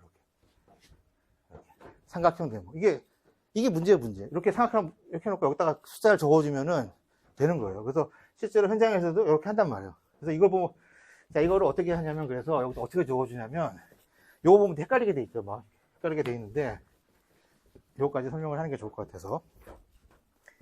자, 보면, 요거, 여기서 의미가 있는 숫자는 요 숫자.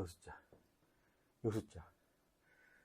이거, 이 전현 작업에, 요걸 여기다 적어주고, 요걸 여기다 적어주는 거예요. 이거는 그냥 그렇게 하기 약속한 거예요. 뭐 따진 게 아니라 여기다 적고 5 주고 이것도 마찬가지 요거랑 요 숫자를 적어주는 여기다 적어주고 여기다 적어주고 12, 12죠. 근데 가만히 보니까 그리고 요것도 마찬가지 13, 5죠. 13, 8 13을 적어주고 8을 적어주고 13이랑 8을 적어주고 13, 8 적어주고 요거는 7이랑 5죠. 7, 5를 적어주면 되고 요 세모랑 사각형 있는 것들은 그냥 갖다 복사하면 돼요. 이렇게. 같아요. 안에 거 같아요. 그러니까 이거는 그대로 적어주면 돼요. 그러니까 안에 적어주고 7 적어주고 5 적어주고 똑같아요. 이거는 8 적어주고 13 적어주고 이렇게 해주면 되는 거예요. 그래서 사실은 이거는 의미가 없어요. 숫자는 이거는 그냥 거쳐 복사하는 거니까. 그래서 포트 방식에서는 이걸 안 써줘요. 표기 자체를. 포트 방식에서는 삼각형 사각형 안에 있는 것만 써주는 건데 이거는 굳이 쓸 필요 없는데 그냥 쓴단 말이에요. 근데 이거는 그냥 이렇게 쓰는 거니까 그냥 약속한 거니까 자 그렇게 하고 됐죠. 가만히 보니까 여러분들 가만히 보면 CP가 이거잖아요. CP가 이렇게 있다고 했잖아요. 자 CP에 있는 걸로 한번 특징을 보니까 5, 12, 10이에요. 다 똑같아. 5, 12, 12. 이 얘기가 뭐냐면은 쉴 틈이 없다는 거예요. 쉴 틈. 여유가 없다는 거예요. 그래서 여러분 다 작성해 놓고 숫자가 CP에서 이 숫자가 4개가 같은지 안 같은지를 보고 내가 했는지 안 했는지 한번 검사해 보고 이게 만약에 다르면 뭐가 어디 잘못됐다는 얘기예요. 나머지 보면은 이렇게 다르잖아요. 7, 5가 있고 다르고 13, 8 다르잖아요. 이 얘기는 뭐냐면 여유가 있다는 거예요. 여유. 근데 여유에는 종류가 몇 가지가 있어요. 이거 제가 아까 이거 설명 안 했는데 토탈 플로트 설명 안 했는데 자, 토탈 플로트가 요거를 보고 구할 수는 있어요. 자, 토탈 플로트를 한번 구해볼까요? 우리 플로트에 대해서는 요거만 하면 되는데 위에서 아래 빼주면 돼요. 위에서 이거 빼주면 돼. 빼주고 얘 3일 토탈 플로트 3일 얘 토탈 플로트 5일 이 작업에 이 G 작업도 5일이에요.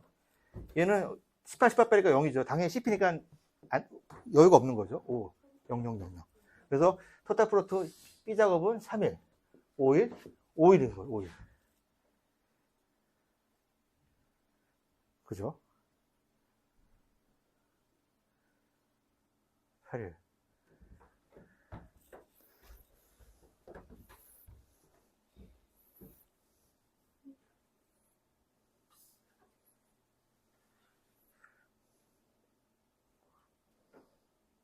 그래서 가만히 이걸 여기까지 한번 생각해보세요. 여기까지 하면은 여러분들 좀 헷갈릴 것 같은데 5일차에 왔잖아요. 5일차에 오고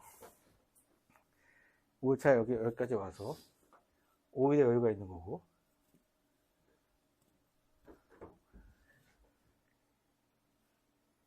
그죠?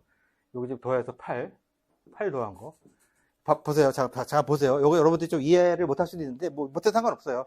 자 이렇게 5일차 여기 왔잖아요. 지금 토탈 플로트를 설명하려고 5일차 여기 왔는데 자 어쨌든 여기 더하면은 8일 일하고 있다는 얘기예요. 5 더하기 8은 무조건 해야 되는 일이에요. 5 더하기 8에다가 5를 더하면은 18일이잖아요. 그러니까 이 토탈 플로트 여기에는 여기도 5일이고 5일이지만 합쳐서 10일이 아닌 거야. 여기서 5일이고 여기서 5일이거나. 그러니까 예를 들어서 여기서 쉬면 여기서 5일을 쉬면은 여기서 못 쉬는 거고 여기서 쉬려면 여기서 일해야 되는 거예요. 그러니까 서로 종속관계가 있잖아요. 종속관계. 그거 이해가 되죠? 종속관계가 있죠? 바로 이거예요. 그래서 그게 자, 토탈 플로트가 있어요. 토탈 플로트는 종속관계까지 고려하지 않은 전체적인 거고 자, 디펜던트는 내가 쉬어버리면 다음에 못 쉬는 거죠. 그래서 공식으로 하면은 전체 토탈 플로트에서 디펜던트를 빼면은 풀이가 되는 거예요. 풀이. 이거예요. 어려워.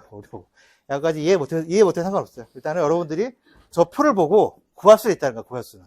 근데 저거를 이해하면서 저걸 작성을 하는 사람은 없어요. 현장에서. 그냥 다 기계적으로 한단 말이에요. 근데 여러분들 요거 정도는 그냥, 내용 정도는 좀 알아두세요. 그냥. 요거를 그 작업의 LFT에서 그 작업의 EFT라고 했잖아요. 아이씨, 어디 갔어? 그 작업의 LFT, 그 작업의 EFT. 이게 LFT, EFT잖아요. LFT, EFT. 그 작업에 EFT 내가 위에서 아래 빼라고 했잖아요. 위에서 아래 빼는 거. 그게 기억이 안 나면 위에서 아래. 근데 이 ESDFT, LSFT가 이거 빼면 된다. 그래서 굳이 안 외워도, 외우려고 하지 않아도 머릿속으로 생각을 해가지고 조금 생각해 보면은 답이 나옵니다. 그 작업에 LFT에서 빼면 되는 거고. 반대로 프리플로트 같은 경우는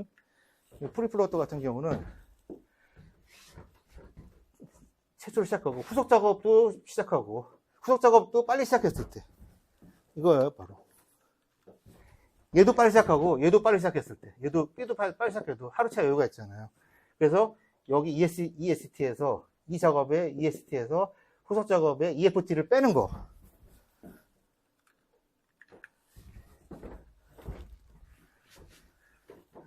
후속 작업에 EST 그 작업에 EFT를 빼는 거. 그게 프리플. 그래서 요거를 뭐 외울 필요 없이 저 표를 만약에 내가 머릿속에 그려져 있다면 안 외워도 굳이 안 외워도 할 수 있는 거예요. 그래서 만약에 이제 뭐 주관식으로 만약에 시험 봤을 때 시험을 해서 공부하는 건 아니지만 시험에서 LFT가 뭔지 써라 라고 나오면 생각을 해봐야 돼요. 저걸 보면서 그러려면은 요 그림을 통으로 남겨야겠죠. 통으로 요런 거를 통으로 남겨야죠. ESDF 전진계산 ESDFT LFT, LSX 역진계산 전진계산 역진계산 생각해가지고 여러분들이 요것만 알고 있으면 된다. 요거의 의미를 알고 있으면 된다. 저 표로 알고 있으면 저 그림으로 알고 있으면 훨씬 더 쉽죠. 요거보다 더 쉽게 설명하기가 쉽지 않아요. 그거 모르는데 한번 나중에 한번 더 물어보세요. 물어보고 서로 물어보세요. 서로. 자, 어쨌든 여러분들이 저 네트워크 표를 보고 이제 해석을 해야 되는데, 해석을 하려면 먼저 용어를 알아야 되기 때문에 용어에 대한 내용을 그냥 이거 설명하면은 아무도 이해할 수가 없기 때문에 저 그림을 보고 설명을 한 거예요. 그러니까 그렇게 생각하면 되고. 잠깐 쉬었다 합시다. 잠깐 쉬었다가 그냥 할게요. 그냥 가려고 했는데 그냥 가면 너무 지루해 하는 분들이 있을 것 같아가지고 그냥 갈까요? 그럼 어떻게? 계속 쉬지 말고 가요. 어떻게? 좀 쉬어요. 쉬지 말고 가서 일찍 끝내. 그래. 그렇게 합시다.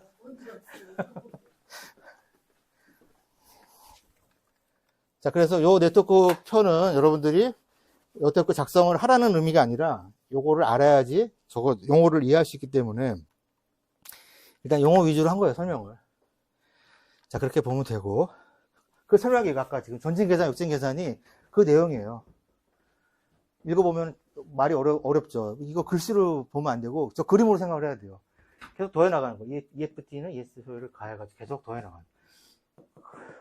EST의 소요 작업. 복수가 작업이 될 때는 그 중에서 큰 값으로 하고, 그리고 최대값이 결국에는 공사기간이 되는 거. 그거고. 이게 이제 아까 전진계산 하면서 설명했던 내용이고, 역진계산이 조금, 이거 글로 하면 어렵단 말이에요. 그래서 여러분들이 만약에 문제를 풀 때 말로 나오면 어려운 거예요, 말로. 보기에 만약에 저 말로 나오면 어려워요, 이게. 한번 읽어볼게요. 요거 역진계산.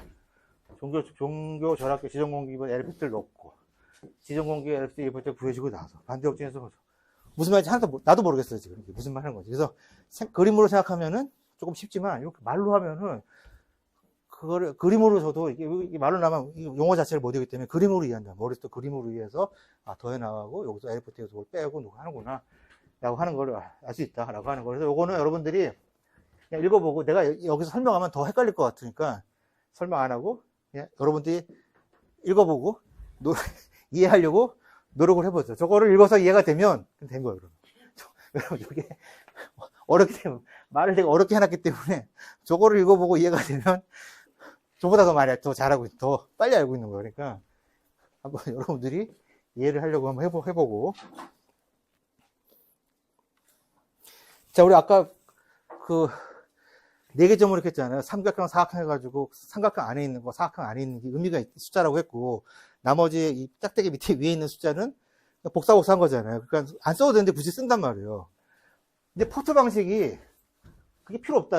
안 쓴 거예요. 포트 방식이. 그거를, 얘는 표현할 때 4개를 EST, EFT 다 쓰지만. 자, 포트 방식은 그냥 간략하게 써줘요. 2개만. 딱 써줘요. 그리고 포트 방식이랑 CPM 방식이 무슨 차이가 있느냐. 포트 방식이라는 게 있어요. 근데 포트 방식이랑 CPM 방식은 차이가 없다. 우리가 아웃풋 그 차이밖에 없어요. 표현할 때 2개로 쓰는지 4개로 쓰는지 그 차이가 있는데 중요한 건 여러분들 공기를 계산할 때.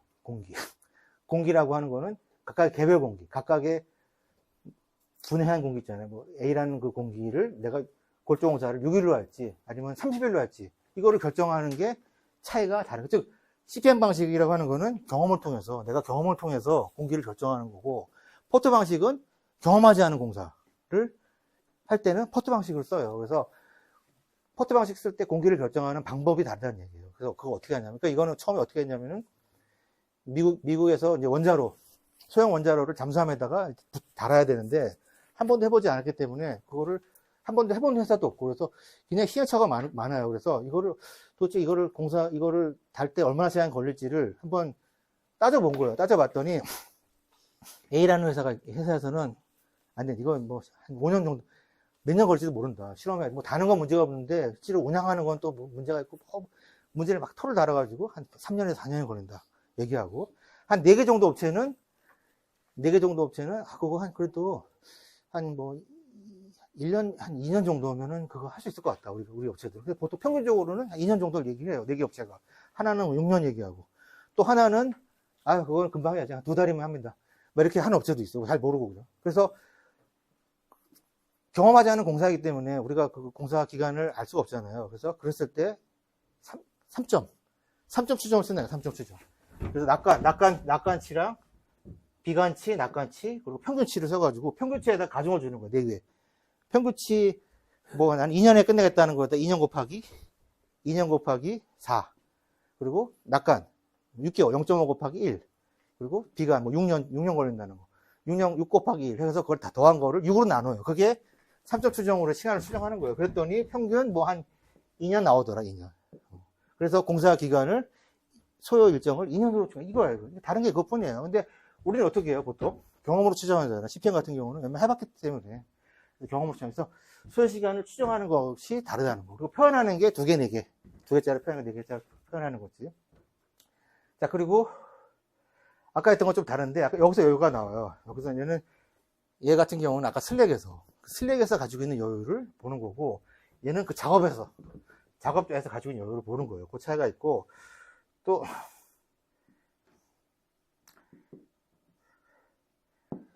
CPM 방식에 있을 때 MCX라고 하는데, 그 미니멈이라고 하죠. 미니멈 코스트, 공사 비용이, CPM 방식은 특징이 뭐냐면, 공사 기간도 기간이지만, 공사 비용을 줄이는데 초점이 맞춰져 있어요.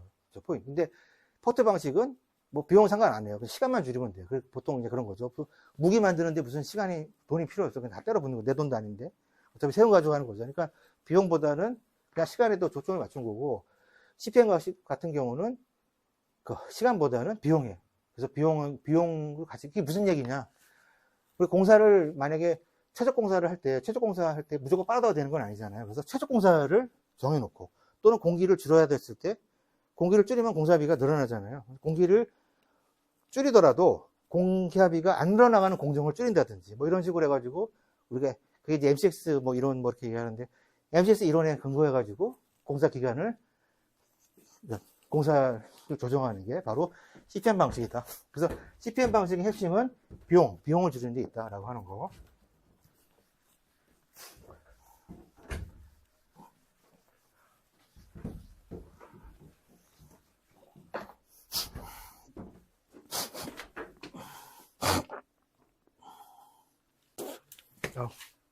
쏘리. 자, 그래서 CPM 방식이 나왔으니까 한번 다시 설명을 좀 한번 해보면,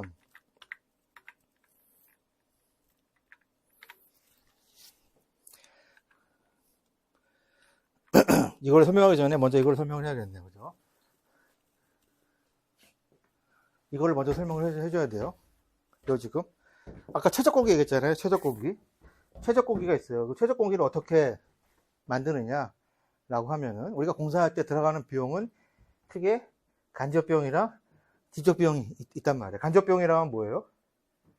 우리 원가 관리를 안 했죠. 간접 비용에는 뭐가 들어가요? 화장실 같은 거, 예를 들면 현장에 화장실 있잖아요. 화장실 임대한다든지, 아니면은 뭐 공송가설물, 아시바라든지, 아니면 뭐 전력 이런 빌딩, 컨테이너 박스, 현장 사무실 해야 되나, 거기 텍스도 빌려야 되고, 또 저녁 되면은 관리자 한 명 계셔야 되나, 밤새도록 이제 후라시 들고 왔다 갔다 하면서 하고. 실제로 공사 들어간 직접 공사비는 아니에요. 직접 공사비는 재료비, 노무비, 경비를 직접 공사비 하는데, 그거 뺀 나머지 비용은 다 그냥 간접 공사비라고 하면 돼요. 직접 공사비가 있고 간접 공사비가 있는데, 자, 간접 공사비는 시간이 지나면 지날수록, 여기 공기잖아요. 시간이 늘어지면 늘어질수록 임대해야 되니까 비싸잖아요. 기계도 임대해야 되고 아시바도 다 임대해야 되는데 계속 늘어나더라고요. 시간이 늦어지면 늦어질수록 공사비가 이렇게 늘어나기도 하고, 또 이렇게 늘어나기도 하고, 자, 곡선이 어쨌든 늘어나더라. 반대로 직접 공사비는 공사를 줄어들면, 공기를 빨리 촉진하면 당연히 늘어나겠죠. 왜냐하면 공사를 뭐 10일 만에 끝낼 공사를 막 5일 만에 끝났다고 칩시다. 그만큼 자재가 들어갈 거 아니에요. 앞에 땡겼던 자재도 그냥 넣어줘야 되고, 그리고 인건비도 들어가는데, 인건비도 그만큼 들어갈 뿐만 아니라 인건비 어떻게 줘야 돼요? 더블로 줘야 되잖아요. 그러니까 줄이면 줄일수록 곡선이 이렇게 올라가요. 그래서 공사를 빨리 해도 문제고 늘어져도 문제라는 얘기예요. 그래서 이 간접 비용 발생되는 거랑 직접 비용 발생되는 거를 합을 해봤더니 이런 곡선이 나오더라는 거예요. 그래서 최소 비용은 여기더라. 최소 비용이 들어가는 비용이 여기 뭐 있다라고 치면 거기에 해당되는 게 최적 공기인 거예요. 공사 기간은 빠르도 문제고 천천히 문제고, 최적 공기를 공사하라. 이게 이제, 최적 공기가 해당되는 거고. 자, 그리고, 비용 구배라는 게 있어요. 비용 구배. 비용 구배라는 건 뭐냐면, 우리가 공기 단축할 때 이제 쓰는 그런 건데, 예를 들면, 자, 표준 공기가 있고, 자, 표준 공기를 이제 최적 공기로 해서 표준 공기를 구했어요. 표준 공기는 지금 공기예요. 공기 때, 이때 비용이 뭐 이거라고 치면, 표준 비용이, 이때 비용이 이거라고 치면, 공사 기간을 좀 빨리 하고 싶어요. 여기를 내가 공기 단축을 위해서 공사가 뭐 일주일에 끝날 거를 3일에 끝낸다. 근데 3일 이하는 안 돼. 왜냐면, 뭐, 타일봉도 참도 말려야 될 거 아니에요. 양생을 해야 될 거 아니에요. 그러니까, 줄이다, 어때? 특허 공기까지는 안 되는 거예요. 그래서 여기까지는 안 되지만, 어쨌든, 이만큼 줄였어요. 내가 한 4일을 줄였어요. 줄였을 때 얼마큼 늘어나 봤더니 이만큼 늘어나더라. 비용이. 이만큼 늘어나. 여기서 이만큼 늘어난 거예요. 그래서, 내가 공기를 줄였을 때, 얼마큼 늘어났는지, 공기를 줄였을 때 얼마큼 늘어났는지, 기울기. 이게 바로 비용급이에요. 비용급이. 그럼 기울기가 높은 게 있고 낮은 게 있을 거 아니에요. 높은 거라는 무슨 말이에요? 공기를 줄이면 줄일수록 공사 비용이 더 많이 발생한다는 거고, 만약에 지금 비용급여가 낮다는 거는 내가 공기를 좀 줄였는데도 뭐 그냥 크게 뭐 많이 해야 돼요. 그래서 공사마다 조금씩 그런 게 있어요. 그래서 공정마다 좀 그런 게 있다라고 하는 거. 아무튼 그런 게 있어요. 그래서 그거를 계산하는 거야. 내가 단축 가능한 공기에 비해서 얼마큼 공사가 되는 거를 기울기로 표시한 거. 그래서 뭐 기울기가 이렇게 된 게 있고, 뭐 이런 게 있겠죠. 그럼 공기를 줄이려면은, 기울기가 높은 데서 줄여야 돼요? 낮은 데서 줄여야 돼요?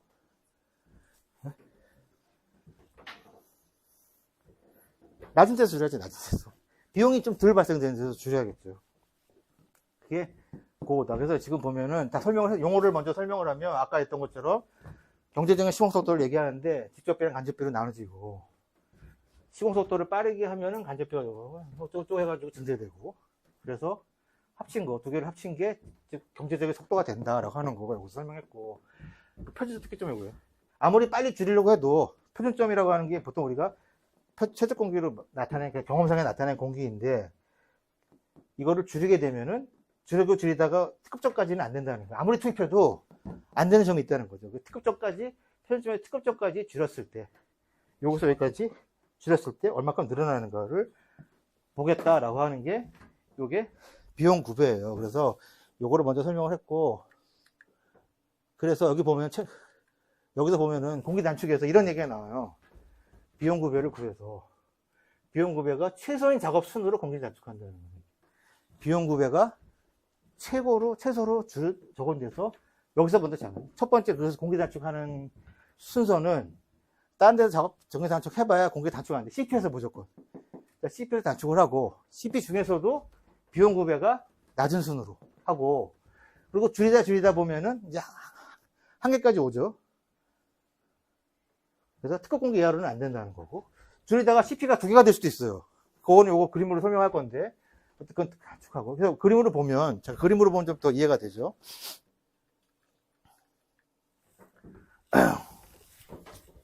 자, 이게 CP겠죠. 하나밖에 없으니까. 이틀, 4일, 뭐 이런 경우. 이런 경우라고 한다면, A, B, C 중에서 비용급여를 구해서, 비용급여가 적은 순으로. 근데 적은 순으로 구해야 되는데, 단축 가능일이 있어요. 이거는 이틀밖에 안 된다든지, 이거는 하루밖에 안 된다든지, 이건 가능수가 있기 때문에 그거 확인해가지고 줄이면 되고. 자, 이런 경우는 어떻게 줄여요? 요거 병행공사인데 8일 다 똑같아요.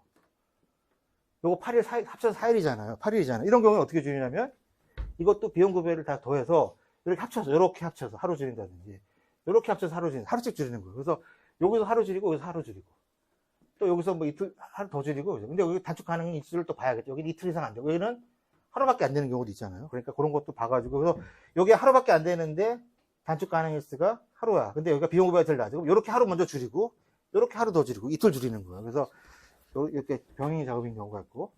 자, 이런 경우는 공기가 다른 경우죠. 요게 CP잖아요. 먼저 여기서 줄이는 거예요. 여기서 이틀을 먼저 줄이는 거예요. 이 둘 중에서 비용급여가 적은 거를 하나 줄이고, 그래서 하루 줄이고 하루 줄였을 때, 여기 단축하는 거. 단축 가능했죠. 하루야. 그래서 여기 하루 줄이고 하루 줄였는데, 그래서 6일이 됐어요. 그럼 CP가 2개가 되는 거예요. CP가 2개. CP가,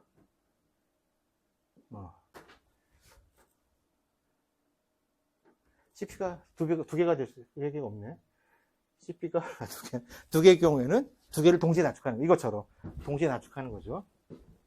자, 이런 경우도 뭐 같은 경우죠. 여기서 하나 줄이고, 아니, 여기서 하나 줄여도 되죠, 그냥. 이게 CP니까. 여기서 하나 줄이면 되고, 여기서 이렇게 줄이든, 이렇게 줄이든, 뭐 줄이면 되는 거예요. 그래서 공기 단축에, 여러분들이 공기 단축에,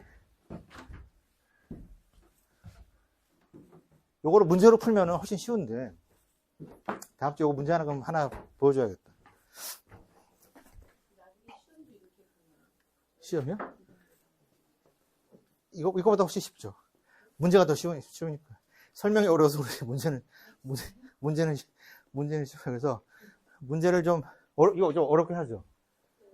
이게 왜 어렵냐면은, 원래 이거, 한 3강 정도에 할 거를 지금 하나 줄여서 한 거예요, 내가. 3강, 공정관리 시간에 한 3강 정도 할 양이에요. 실습도 해야 되고, 공식 작성도 해야 되고, 그리고 공정표 작성하는 거랑, 그 다음에 여의 작성하는 거 하루. 그 다음에 공기단축 하루. 원래 이렇게 3번 나눠서 해야 될 거를 내가 지금 하루에 5번 하는 거예요. 그래서 어려운데, 조금 천천히 하면은, 여기서 너무 막 시간을 소비하면은 계속 바쁘잖아요. 우리 공사하는 것처럼 앞에서 좀 빨리 치고 나가야 뒤에서 좀 편하기 때문에 어쩌서 한 건데, 그래서 요거를 이렇게 보면 좀 어려운데, 문제를 보면 더 쉬워요. 문제를 보면 쉬운데, 그래서 그 문제를 그럼 다음 주에 그냥 대충 넘어가려고 했는데, 문제를 한 문제만, 공기 단축하는 거 한 문제만 한번 같이 풀어볼게요. 그래서 이렇게 보면 사실 뭐 그렇게 그 애가고 저희가 근데 문제를 보면 정확하기 때문에, 자, 그렇게 해서 지금 몇 시에요? 54분. 뒤에 보면 아까 이거 설명했고, LSM 요거, 자, 품질관리랑 LSM 요거 기법은 좀 내용이 다른 거니까 요거는 다음 주에 하고 질문. 여러분들 내가 그 수업을 지금 집중해서 들은 학생도 불구하고 이해가 안 될 수도 있잖아요. 그랬을 때 그걸 질문해주면 제가 더 도움이 되기 때문에 질문을 좀 해보세요. 어떤 게 어렵고 뭐가 이해가 안 되는지. 아까 공기 단축하면은 네.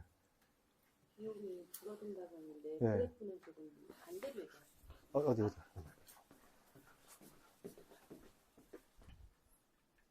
요거요? 공기를 단축하면, 공기를 이렇게 여기가 공기냐, 그죠? 공기를 단축하면 직접 비용은 늘어나는 거예요, 이렇게. 간접 비용은 올라가는 예. 그러니까 여기 지금 보면은 만약에 비용이 여기 공기가 여기 있다. 그러면은 이 정도 요금이에요. 직접 비용 요건데, 만약에 공기를 줄이면 이만큼 올라가는 거예요, 이만큼. 여기서 이만큼. 그래프로 보면. 예. 그러니까 천천히 설명을 해야 되는데, 그러니까 여기에서 이만큼이었는데 여기서 요거니까 이만큼 늘어난 거잖아요. 그러니까 공기를 이렇게 줄였더니 이만큼 늘어나더라. 반대로 아까 했던 거 반대는 이해가 쉽죠? 요거 이렇게 요거 마찬가지로 이만큼 이 공기에서 요거였는데 계속 늘어지고 하면은 간접 비용은 늘어나더라. 이만큼 해서 이만큼 늘어나더라. 그러니까 어쨌든 늘어난다는 얘기야. 이렇게 하든 저렇게 하든 다 늘어나는 거예요. 빨리 해도 늘어나고 천천히 해도 늘어나요. 근데 그걸 늘어나는 거를 다 두 개를 더했을 때는 다행히도 이렇게 되더라. 그래서 가장 적은 점이 최적 공기가 되고, 최적 공기를 기준으로 우리가 공기를 적어내는 거예요. 그러니까 우리 뭐 5일, 왜냐면 아까 CPM 방식에서 기본이 공사를 줄이는 게 목적이 아니라 공사비를 줄이는 게 목적이기 때문에 최적 공기로 우리가 공사 기간을 정해주는 게. 거기가 기준점이니까 그걸로 예. 다시 만든다는 얘기인가요? 기준점이 돼가지고. 그러니까 여기서 요 그래프에서 알고 싶어자 하는 거는 어떤 공정의 최적 공기를 알고 싶은 거예요. 그러니까 만약에 콘크리트 구체공사를 한층 했을 때 우리가 비용적인 측면에서 봤을 때 가장 안정적인 거는 한 10일, 9일 정도 걸린다. 근데 그것만 가지고 따질 수 없는 게, 하나 공정만 따지기 힘든 게 좀 다른 공정도 얽혀져 있고 해서 좀 복잡해요. 그래서 간접 비용은 이것뿐만 아니라 다른 공정 다 같이 쓰는 거니까. 그래서 어쨌든 이론적으로는 그렇다. 이론적으로는 최적 공기를 구하는 게 어떤 최적 공기가 있다라고 하는 거. 그리고 우리가 공사 기일, 우리가 CPM 방식이든 포트 방식이든 바차트건 다 똑같아요. 공사 기간을 결정을 해야 되잖아요. 공정별로. 그 공정별로 정할 때는 물론 그 경험이 다 저 경험인 거예요. 경험적으로 어쨌든 가장 최적 공기를 적어내야 되는데, 근데 실제로 이제 현장에서는 비용도 비용이지만 사실 빨리 하는 걸 더 중요시하긴 해요. 그래서 조금 공기를 조금 빨리 단축시키려고 하는, 왜냐면 어차피 공사가 늘어나면 공사비가 더 발생된다라고, 그게 사실은 그게 보통 생각하는 현실이거든요. 그래서 가능하면 빨리 끝내는 게 좋다. 빨리 끝낸다 그래가지고 사실 직접 인건비 그렇게 많이 안 들으려 한해서 하려고 하거든요. 물론 야근이랑 이것만 안 하면 되니까 가능하면 빨리 해도 공사비가 실제로는 늘어나지 않는데, 이론적으로는 그렇다는 얘기예요. 그래서 최저공기라는 게 있고, 그 최저공기를 기준으로 우리가 공정별로 그 공사 기간을 잡는다. 그게 이제 MCX 이론에서 얘기하는 그 최저공기라고 얘기하는 거예요. 비용구비도 마찬가지고. 그렇죠. 그래서 사실 비용구배도 문제가 있어요. 비용구배를 자꾸 이따가 그러면 내가 보여주자고 이따가 하는데 그걸 풀어보면 너무 쉬워. 세상 쉬운 게 그거예요. 근데 어쨌든 말로 하는 게 더 어려워. 말로 이게 말이 더 어려워. 그래서 실제로 그걸 보면 쉬워요. 그래서 천천히 하면 쉽잖아. 천천히. 내가 천천히 해야 되는데 지금 주어진 시간 안에 막 다 끝내려고 하니까 그래서 그런 거지. 지금 그거 한 3일에 널널하게 막 3일에 하고 싶은데 나도 실습하면서 막 공정표 작성하면서 이렇게 하면은 그렇죠. 근데 그거는 어쨌든 3학년 가면 그렇게 하니까 지금은 여러분들이 용어 정리랑 그다음에 특징이랑 장단점 위주로만 보면 될 것 같아요. 왜냐면 여러분들이 만약에 1차 시험, 거축에서 1차 시험을 준비한다고 한다면 그렇게 어려운 문제가 안 나오거든요. 주로 용어 정리라든가 특징이나 장단점 위주로 나오니까 여러분들이 그거에 초점을 맞춘 거라고 생각하면 돼요. 근데 내용은 좀 알아야겠다. 질문 있나요? 질문 또? 둘, 셋, 넷, 다섯, 여섯, 일곱, 여덟, 아홉, 열.